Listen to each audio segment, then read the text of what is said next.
Hey guys, Solitaun here, back with more Elder Scrolls Online gameplay footage. This is footage from a dungeon called Direfrost Keep. It's actually a pretty fun, interesting dungeon. Most of the ones that are in this game are. This is a group that we actually ran through all 3 of the level 37 dungeons together. 2 of which we never wiped. We had a ton of fun. Wasn't easy, but it wasn't hard. This was a really good group. So, if you were lucky enough to come across a group like this, I recommend running the other dungeons in the same tier. Now, this boss here went horribly wrong. I'm the healer, of course, as you can tell. One of our guys died right away. I mean, pretty much one hit took him down to about 25% health, maybe less, from this boss. And another guy just died. It's just going terribly wrong from the beginning, and we figured out a tad too late that if you're familiar with MMOs, that this is what you call a kite boss. You just kite him around as everybody else deals DPS. But this was our first wipe in 3 dungeons, our only wipe in 3 dungeons, which I would say is pretty good. Now here I should have just ran into him and died. I'm the healer, so I'm not going to do any DPS to him or anything.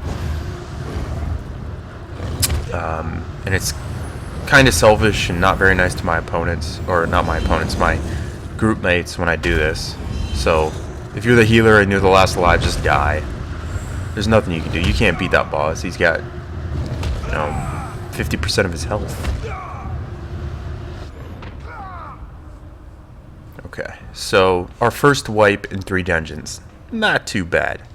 But now we know it's a kite boss. I'm gonna go ahead and put that strategy into effect, and we'll see how it turns out.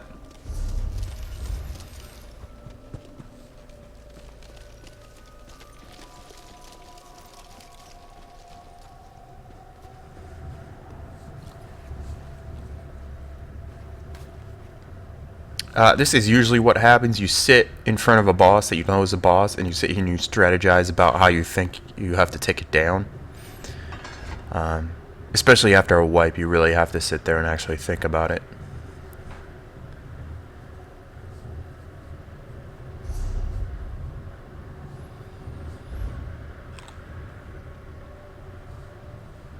That food there actually increases my max magicka by a lot. My magicka is capped. There is a soft cap in the game for your skills, just in case they increase a little too much for your level. But then you just change up your gear so you're not using such heavy magicka or health or stamina gear, and then you're good to go. So here we go, round 2 with this boss here. So now the tank just hits him once, kites him. Whenever the boss actually peers off and goes for somebody else, he actually comes back, hits him, and taunts him again. There's not many taunts in this game, but as you can see, he has the one-handed shield, which has a taunt, and you get it really early on, actually. Also, the Undaunted skill line has a taunt. Those are the only 2 taunts I know of. So there he goes, peering off again. He comes back, taunts him, runs away. So he's about to quarter health. The boss is. It's going a lot better for us. Nobody's even hurt, really.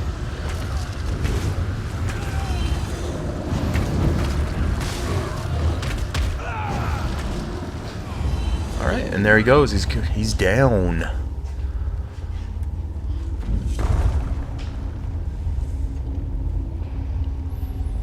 So I'm reassuring my group mate that he had a nice plan, and I mean, it worked out perfectly. Couldn't ask for a much better outcome than that.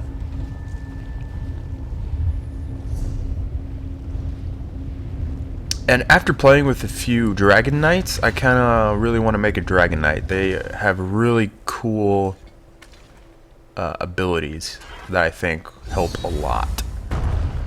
You've got a pole. You've got a mass CC. I mean, it's pretty crazy, that class. Residents of Direfrost Keep appear to have been fleeing, but now they're frozen in time, trapped in this icy tomb for all eternity.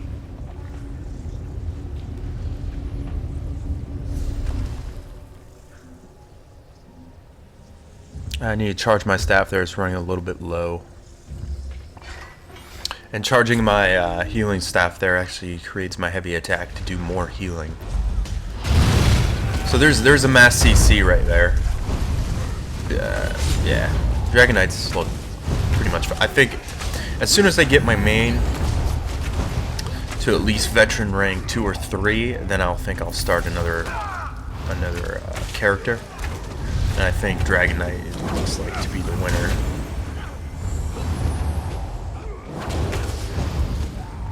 Probably go super tanky, as that's what Dragon Knights are known for. Of course, you can go Templar and go super tanky too. But I mean, look at that mass CC. That's just, it's awesome.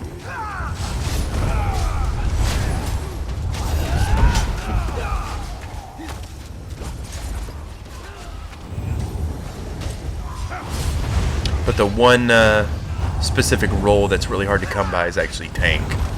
You would think it would be healer and tank, but it's really just tank, because the restoration staff gives any class the ability to be a healer.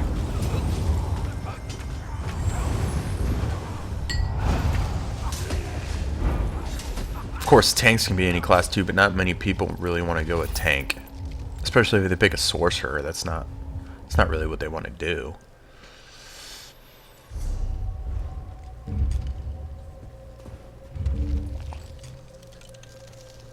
Or a Nightblade for that matter. You don't really want to be a tank as a Nightblade. There are chests hidden throughout every dungeon that you can go into. You just have to keep your eyes peeled. Some of them are somewhat hidden. And I've noticed some dungeons have more chests than others.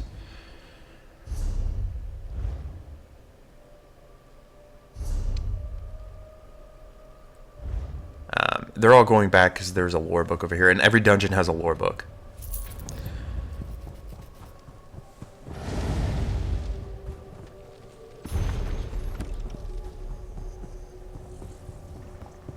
I should say 4-man dungeons because there are dungeons throughout the world. They're just called delves. ZeniMax calls them delves, but every delve in the world actually has a sky shard in it. Call them delves, call this dungeons. I got a lot of questions about if there's group finder in the game. There is group finder in the game. It's just somewhat hidden. It's not, popping out at you. You actually have to go to your group or hit the P button. It's the party menu option, and then it's called grouping tools, and you find that, and it's actually group finder. Why they don't call it just group finder, I don't know. Once you do that, you can actually pick whether or not you want to do a world boss, or you can do chains. You can select a dungeon. You can do 4-man or 12-man. 12-man, of course, being more of the veteran stuff.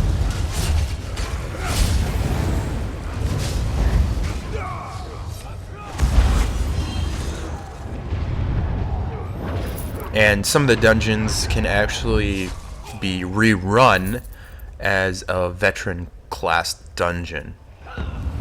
Now, whether or not it's the same exact story, same exact dungeon run, I don't really know. I would have to get to veteran rank to actually tell you guys. Which I'm about sitting at 39 right now. In this video, I think I'm 37. You level up. I wouldn't say fast, but I wouldn't say slow either. And it's pretty consistent. Like, you don't level up slower as you get in higher levels. You pretty much level up the same amount. Of course, the first 10 levels are a lot faster than others, just to get you progressing through the game. So here's another boss. This one's much more of a conventional boss. He's going to actually try to attack a lot of different people. The circle I'm throwing down is actually a fighter's guild ability. It increases your armor and spell resistance when standing inside the circle, and it's doubled that if you're facing an undead or Daedric opponent. It also has, I morphed it so it has increased health regenerations by 25%. So, especially in this dungeon where most of the people we're fighting are undead, that's a very useful skill. Even if you're not fighting undead, it's still pretty good. And one of the main things that I have it on my skill line is because it uses stamina, not magicka. So I can use my second resource. Legend has it I can contact my ancestors if I light it. I'd like to know what happened to their relic. So one of my group mates actually got an epic. Light the flame located in the Hall of the Dead. My map shows the hall down this side passage, it seems.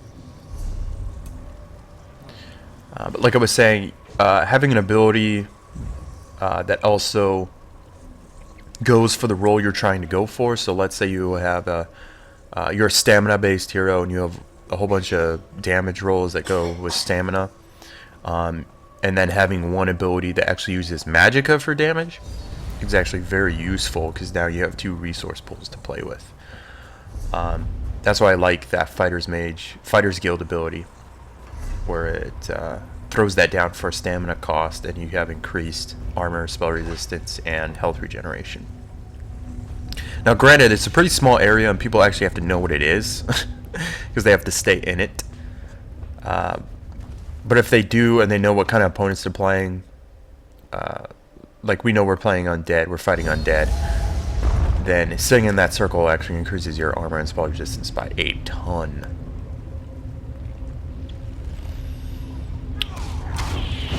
And now everybody has a small shield on them. That's another Dragon Knight ability.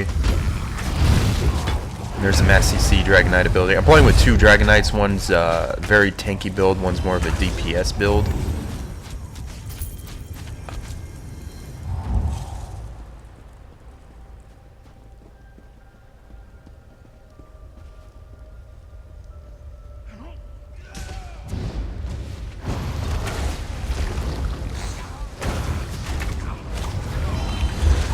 We got two Dragon Knights and two Night Blades, me being one of those, but I'm not using any Night Blade abilities except for my ultimate, which is actually a very, very good heal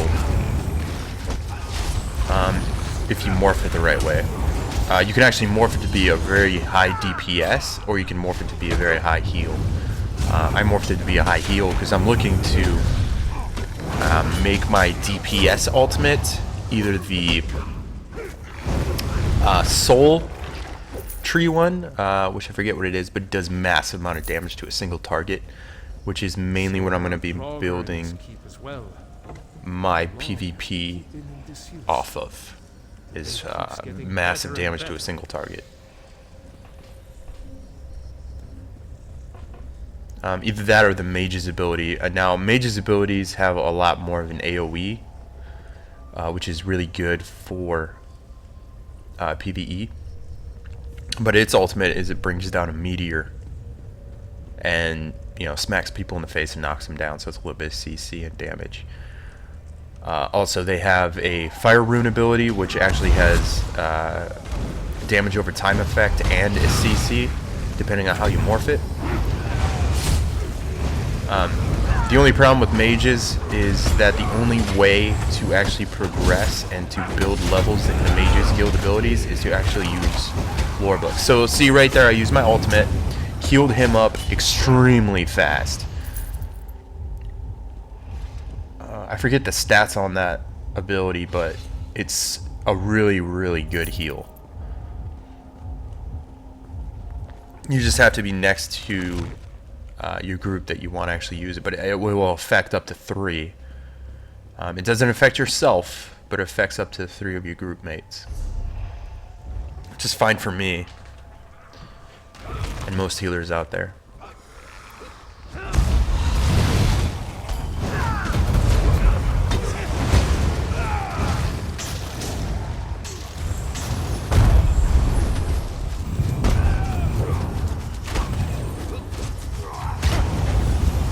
And spamming that circle,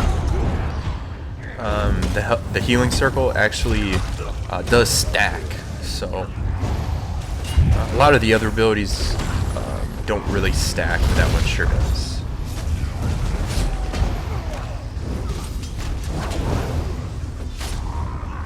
But it's not exactly cheap to cost magicka-wise.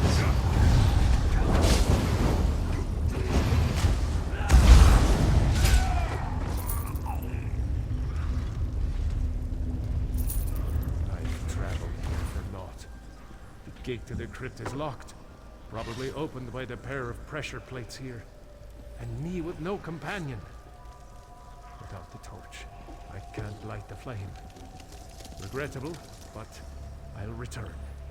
I've yet to explore the summit. Here's another example of you not really knowing what to do. We're like, do we fall? What do we do? And then we look at the actual marker on our compass and maps. And it's like right below us right here, so we're like, oh, okay, so we must fall. Yeah, so those two guys. Go ahead and fall down, and there we go.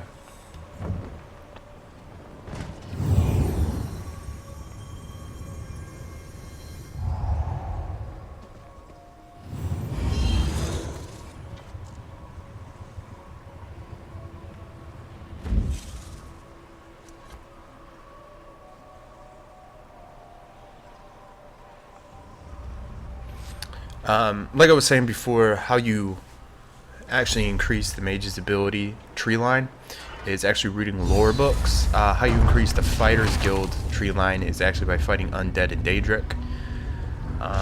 And how you increase the Undaunted tree line, which are all the guilds, is completing dungeons.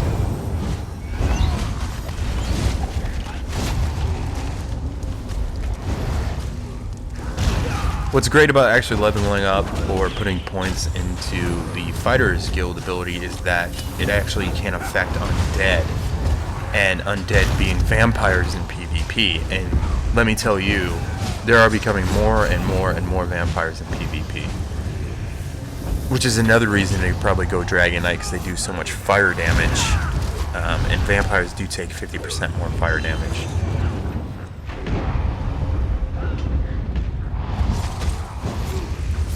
But a lot of the fire guilds, I keep saying fire mage, fire guild or fighters guild abilities do a lot of bonus damage against undead. You can actually put a passive trait into that to do werewolves as well, and there's a lot of werewolves in PvP.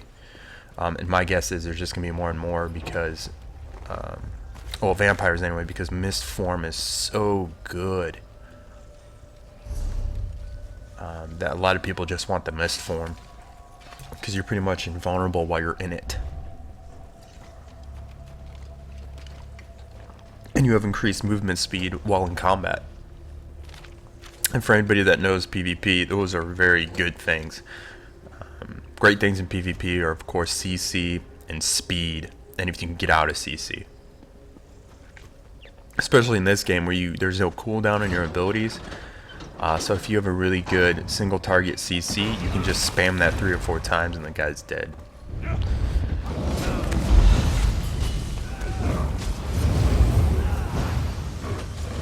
Now some guys might say, oh man, that's overpowered, that's crazy. No, not really, because you're not usually running by yourself in PvP. You're usually with a group or close to a group. Now I have been ganked a few times while on my way to the group that I've actually gotten hit with CC, 2-3 times in a row and died, but it's not very often, and it's not enough to, make me not play the game.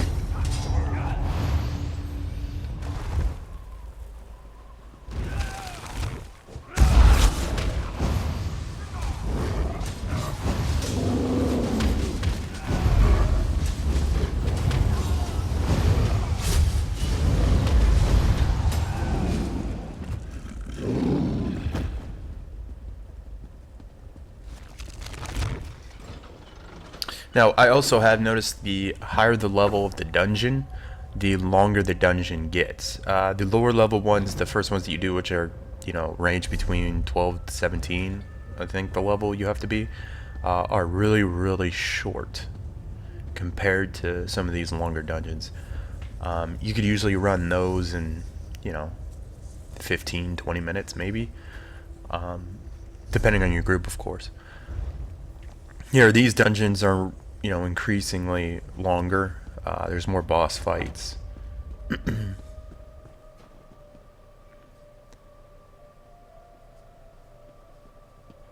And all the dungeons are beautiful when it comes to the actual environments. Here I'm going to show off some of the environments while these guys are doing whatever. Now this one's not going to be as pretty as the others just because it's a lot of snow, and snow is really boring to look at, especially in a video game. But they do a pretty good job, I would say. I'm going to go back here and turn off the UI so you guys can see it a little bit better. So there we go. But still, if you like snow and mountains and rocks, it's all for you. All for you. And a single tree. Oh no, there's another tree. But there's a huge tower back there.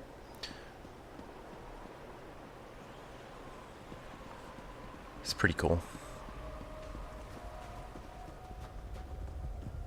Now, if you ever have time to take a look at some of the graphics in games, there are people that spent a lot of time on the graphics in games, and I suggest you take a look at it. Most of us just kind of fly by and not take a look.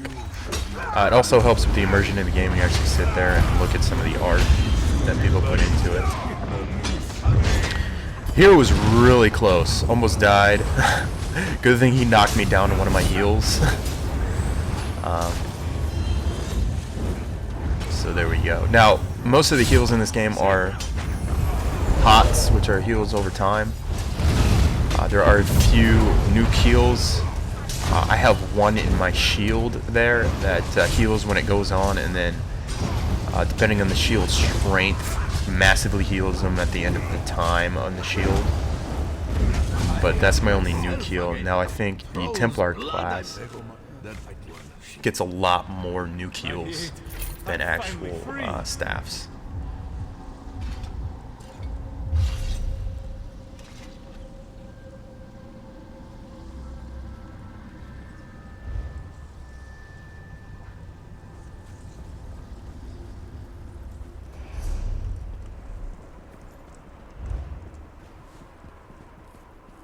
Now we're just going up here. I don't know if this was required or if this was optional, but I didn't have a quest marker on my map. We're going up here and we're gonna fight a boss up here.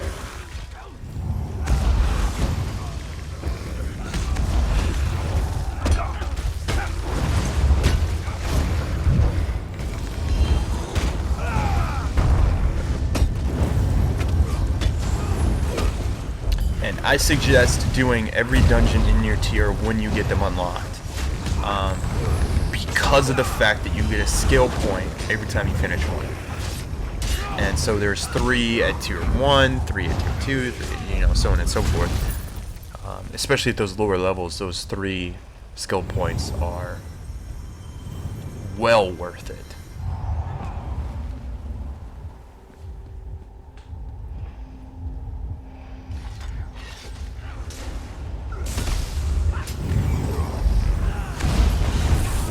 Actually, just the other night, helped my buddies get through the first tier. Such a, you know, out-leveled, but it's still worth it getting them those skill points.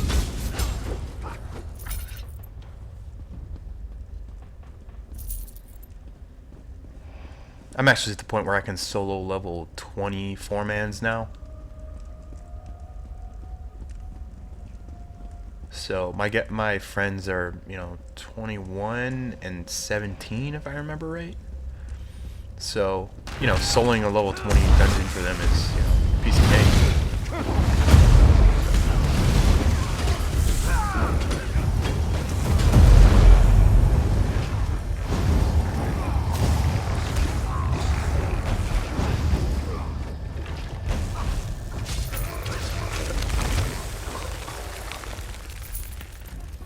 I did also want to let you guys know that I now have a Twitch channel that I've been streaming on. I try to do it every weekday, 10 a.m. to 1 p.m.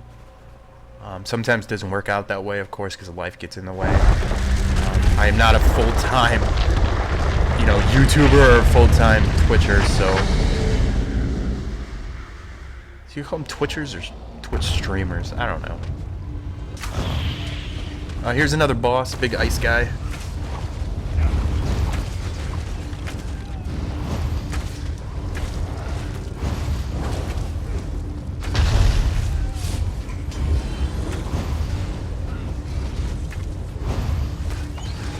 Nothing super exciting about this boss. He didn't really do anything crazy, so...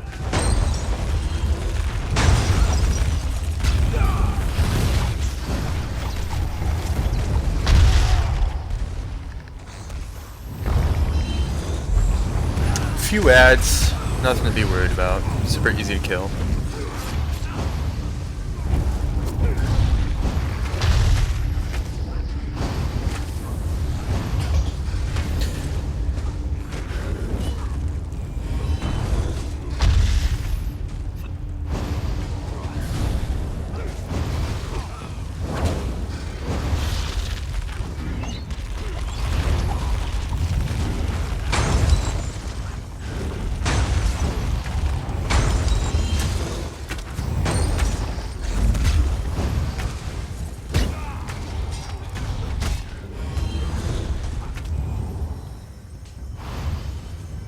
And there we go.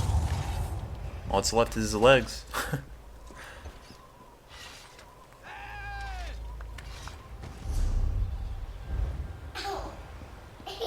Like I said, I didn't know if that was completely necessary or if it was optional, but we did it anyway.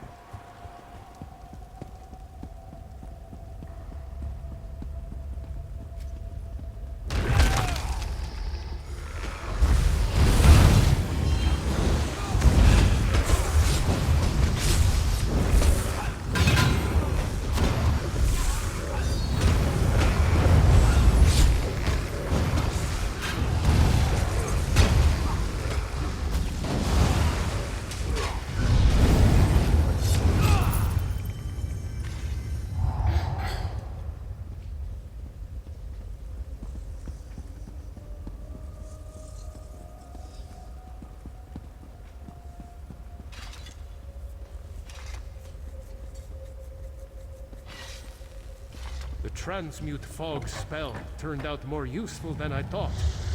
Would never have gotten through the last door without it.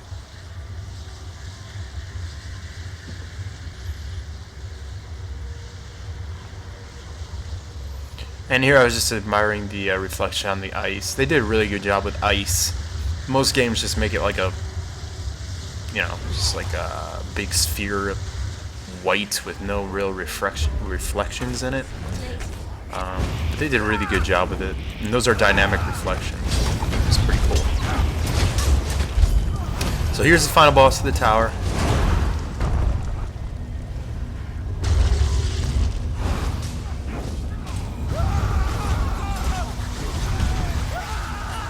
Nice CC on him, especially when CCing the healer like he did there.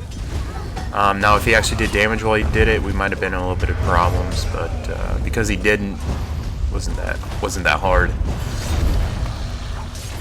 A couple ads there, nothing to worry about.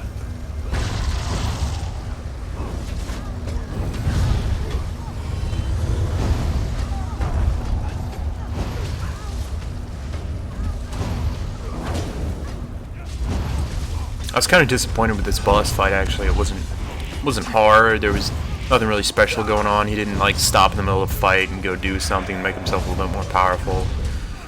Nothing like that. It was pretty much just a simple fight the mage, kill the mage. Well done. Here's your reward. No, not all dungeons are like that. This one just was.